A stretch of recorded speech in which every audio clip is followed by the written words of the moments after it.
Thank you, Patricia.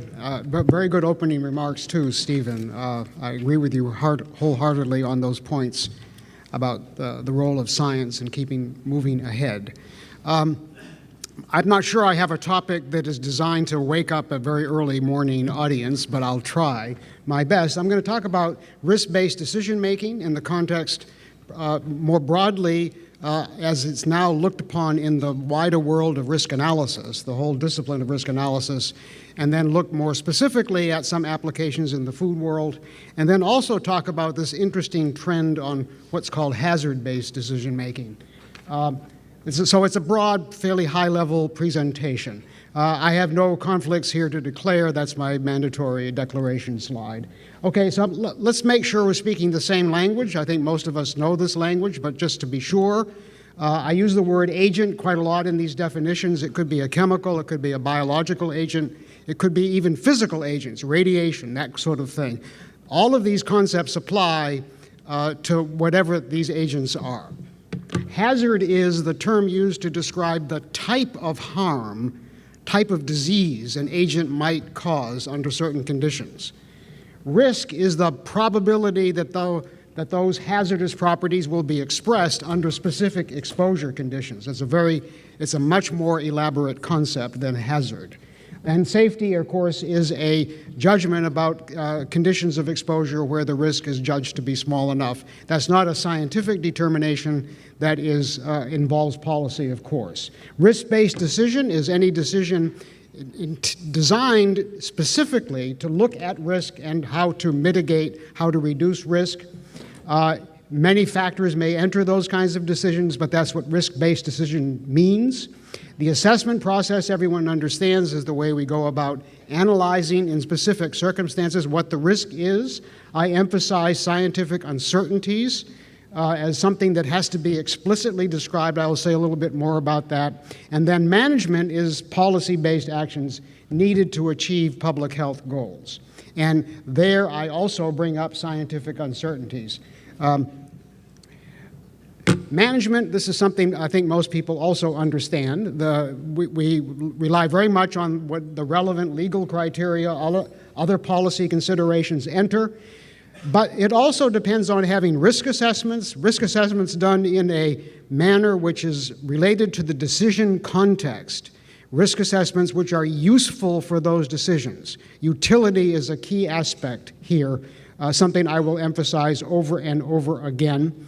And then, of course, complete transparency. I put at the bottom two areas in the risk management process. Dealing with uncertainty, communicating all of that are the things that where we are now quite deficient in many, many areas. These are very difficult things to do, and they need much more attention.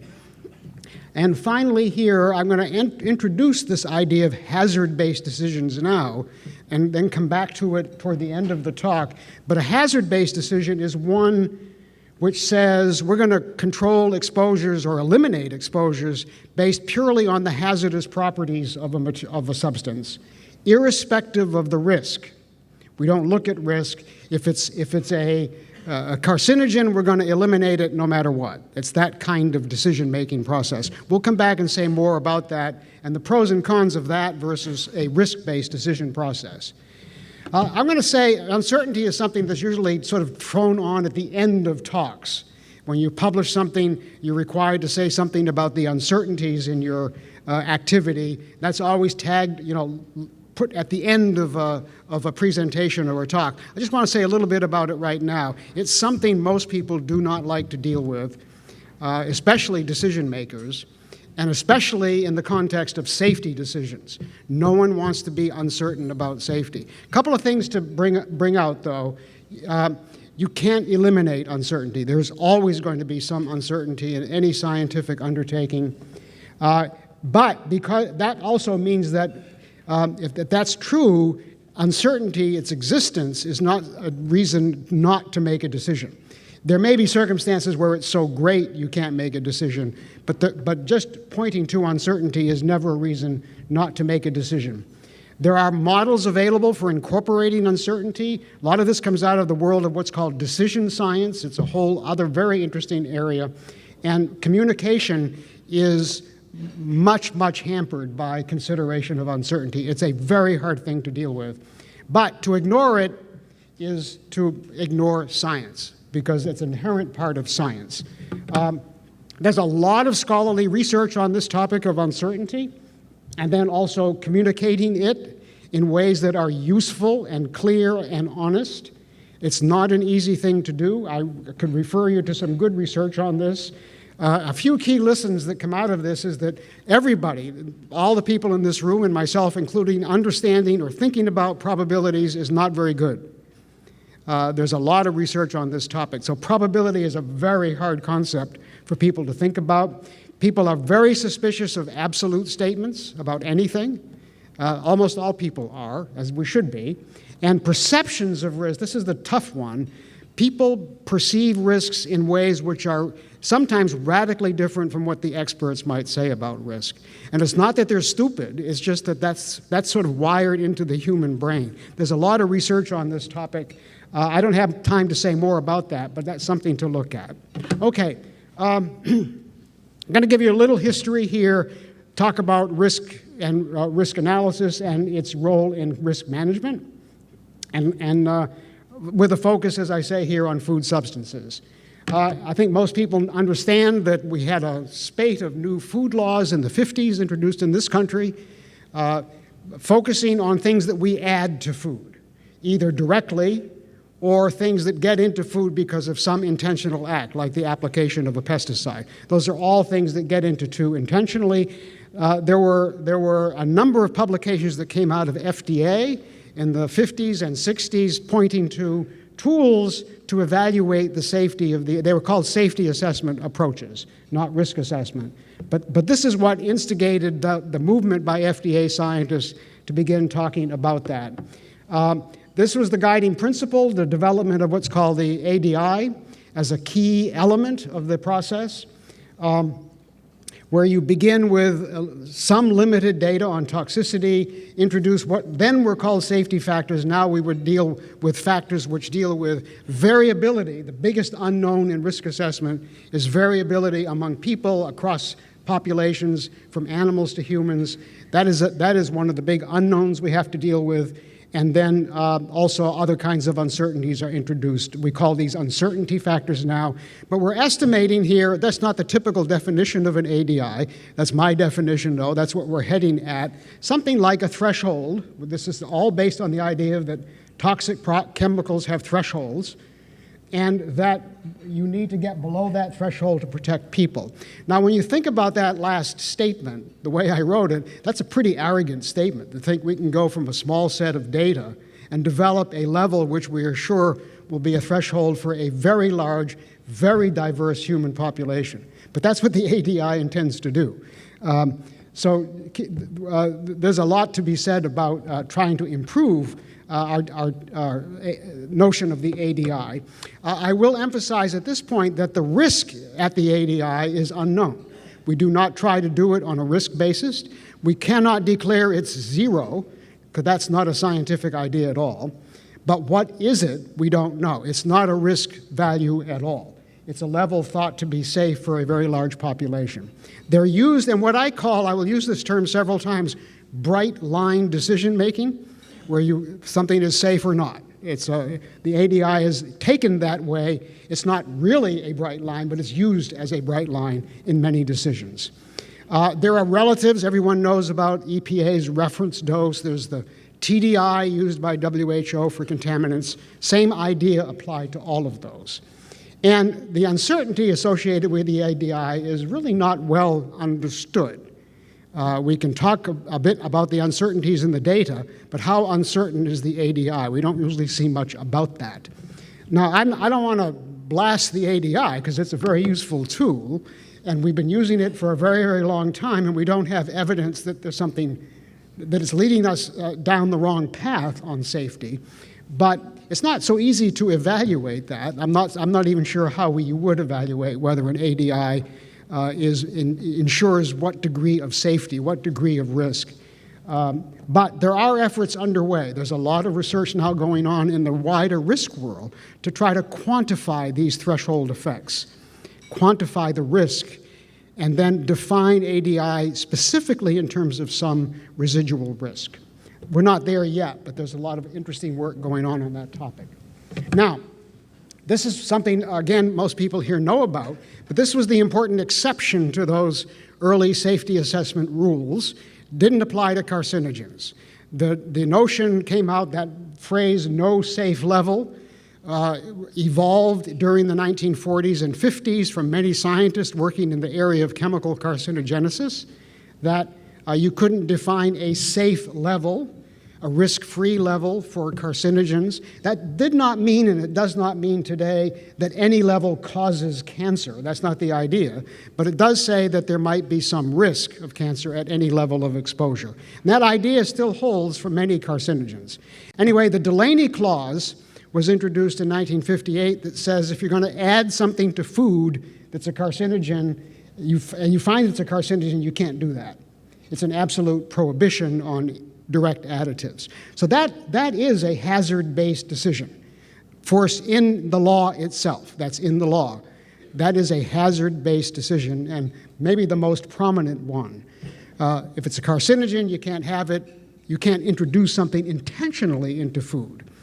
But what we found out, and here I was very much involved in this process in the 70s, that kind of decision model where you just said you can't add something does not help or apply in many, many circumstances. In many environmental situations, in areas of food contamination, it doesn't help, where you just can't simply remove something.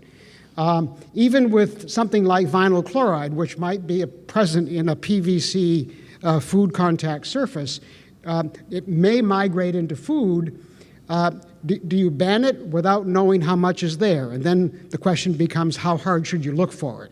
At what sort of detection limit should you be searching for its presence? So those all raise questions about cancer risk, and cancer risk assessment was introduced in the 70s to deal with problems like that and many, many other kinds of problems. This is in a process which now asks the question, how does the risk of cancer, the probability of cancer, over a given period of time change with exposure? And these models for risk assessment now are widely used in that context. There's also, in many cases, kind of a bright line from all of this. Very often, regulatory agencies select a 10 to the minus sixth risk level as a kind of a bright line of negligible cancer risk. But then there's a range of risks above that might be targets for regulation, that allowable levels that are not zero risk, but nevertheless thought to be adequate in different circumstances. So it's a complex process, but it's very helpful decision-making.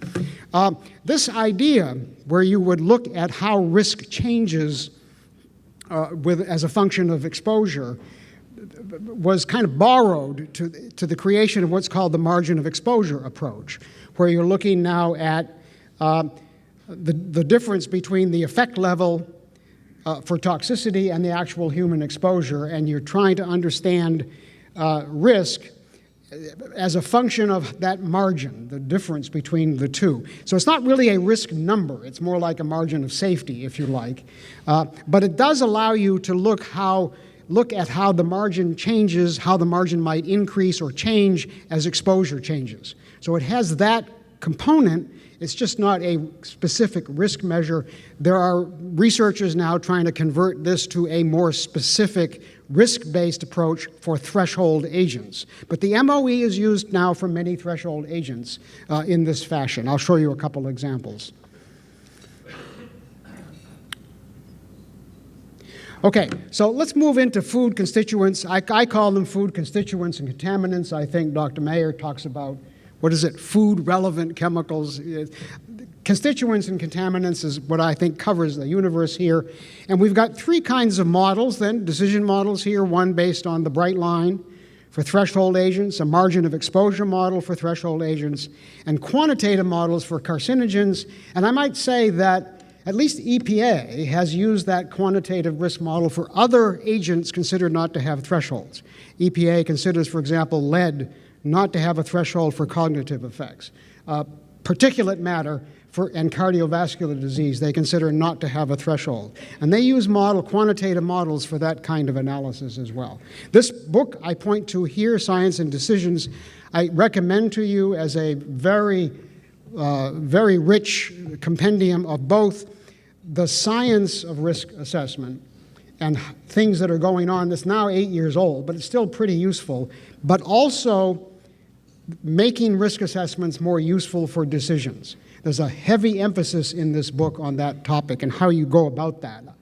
So some of my remarks about this a little bit later deal with that. So decision context for chemicals that get into food in different ways, I think there are three decision contexts, and this is how I group them. Others may group them differently.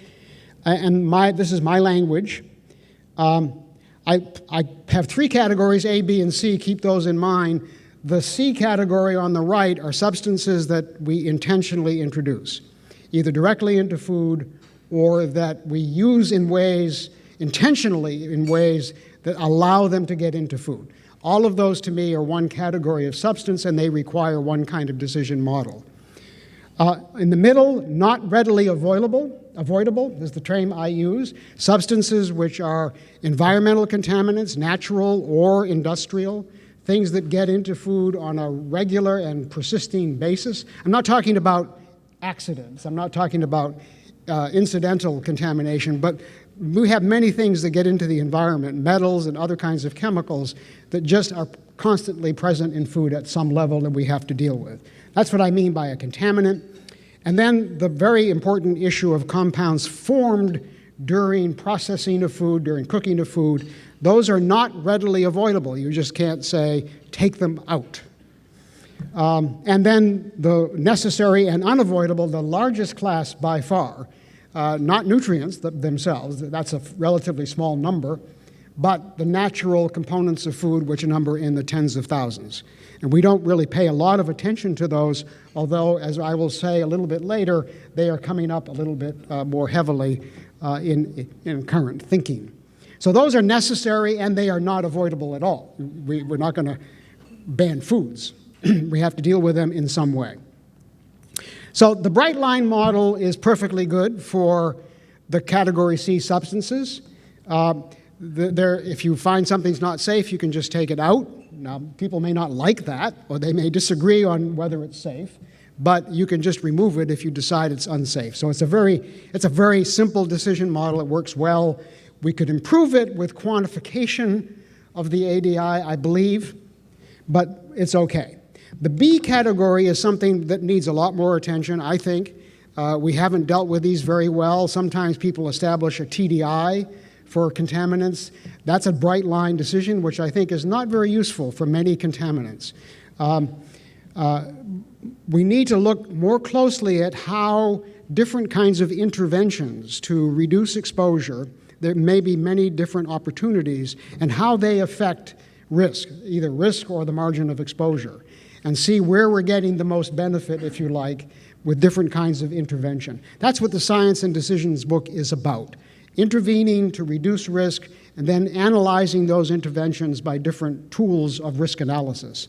The problem with a Brightline model like the TDI, I put it this way, it's not easy to explain, but the Brightline is not a risk number. We don't know what it is. So when we say we must reduce lead to X level in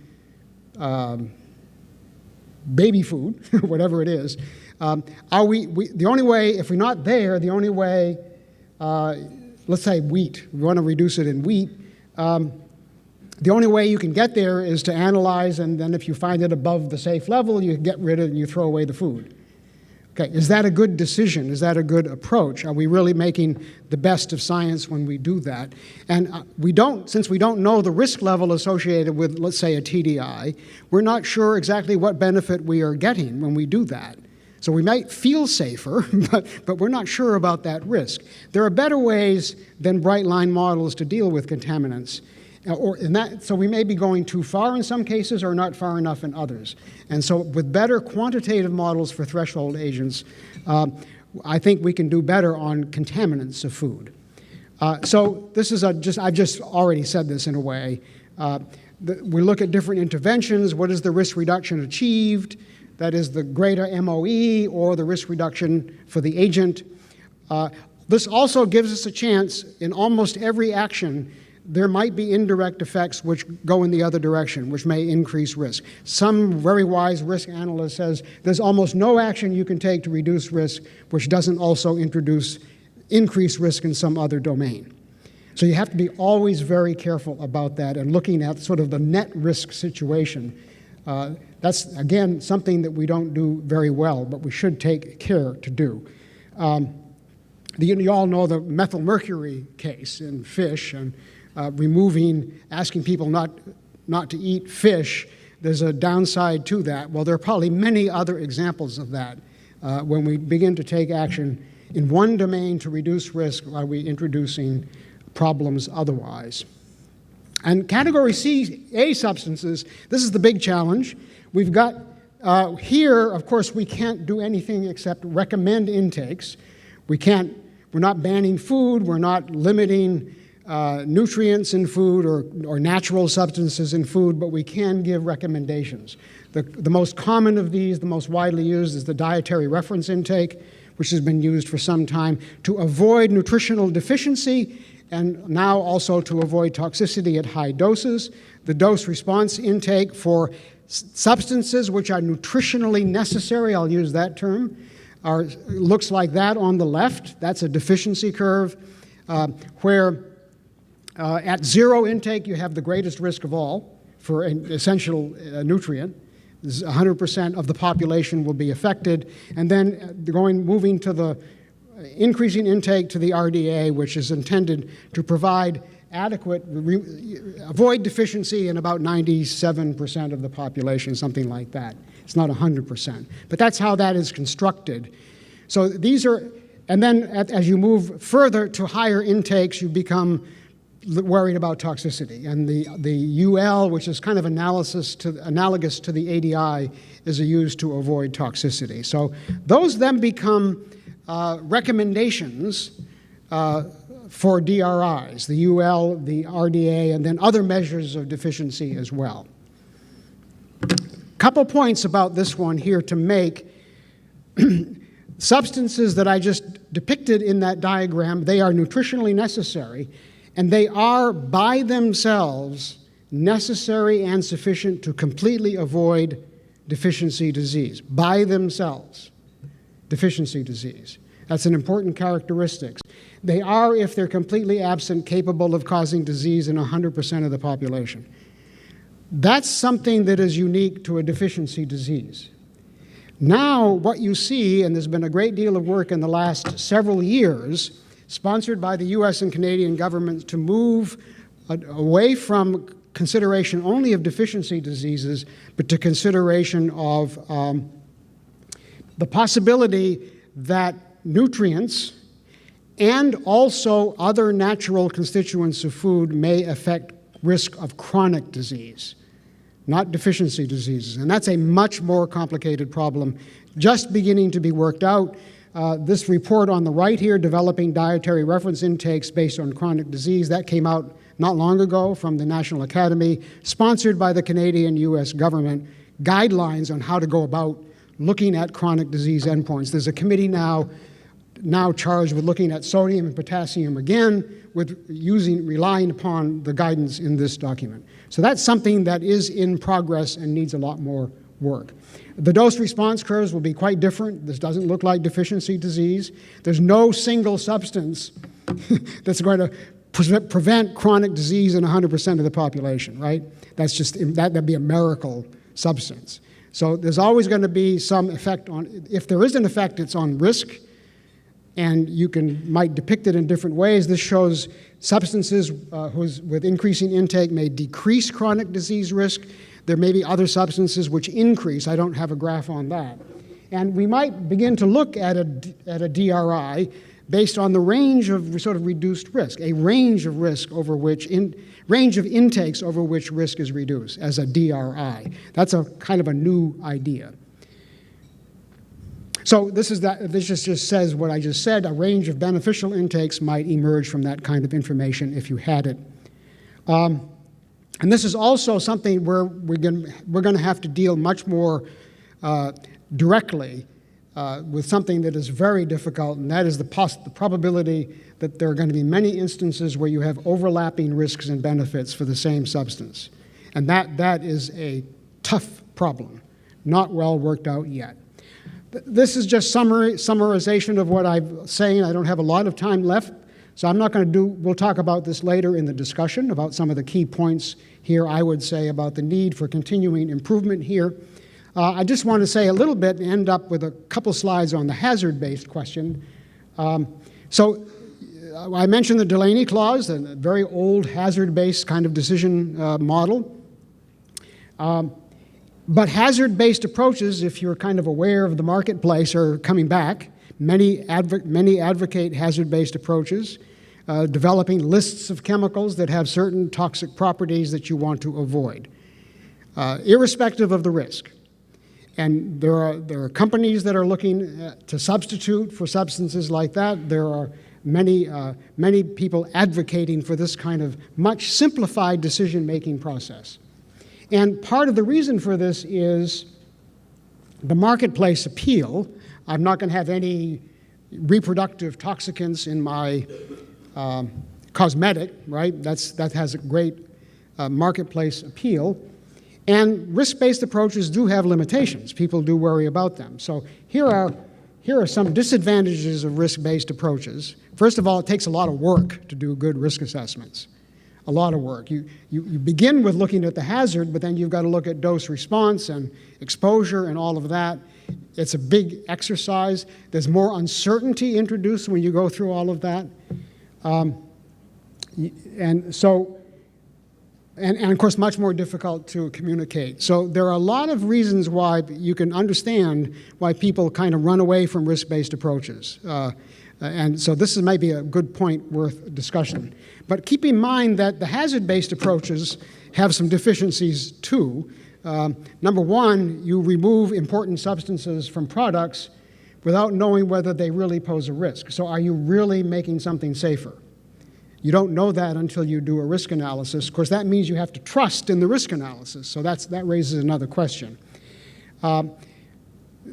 Certainly some hazards are worse than others. We could agree on that, but there is a way in the risk world to take care of those differences by doing a proper risk analysis.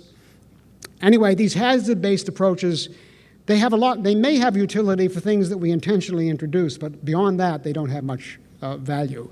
So, and then I also say the last point here, not an insignificant one, most laws require agencies to look at risk, not hazard. Nevertheless, this will continue, no doubt. The pressure for doing this arises all the time. These are the same messages I had before. I'll skip. This might be a good audience question. How would you vote on this? I can kind of guess how this audience might guess, but that might be, I don't know if that's on the program for discussion, but it's a very interesting topic. So thank you. I hope that gives you a pretty good overview of where sort of things stand. I had this one slide at the end that people are always interested in. I mentioned earlier this issue of risk perception and how people's perceptions of risk differ from the experts in many, many cases, but they don't always differ in the same way. So people have quite different ideas about risk depending on a number of characteristics of the risk that have nothing to do with the size of the risk, nothing at all to do with the size of the risk. If you read Daniel Kahneman's book, Thinking Fast, Thinking Slow, and how people think about risks, it's a fascinating subject. And it's not, can't make the point that people think about risk irrationally. There's certainly some of that, but a lot of this is sort of built, it's wired into the way people think and fear things. So when I talk about tolerated risks that people are going to get less anxious about, even though they're if you're talking to them about an industrial source of a risk, they get much more worried, even though the risk might be a lot smaller, according to the expert. So there are all these things that figure into the risk communication pathway that really should be looked at. I think I've 1 minute over, not so bad. Okay, thank you.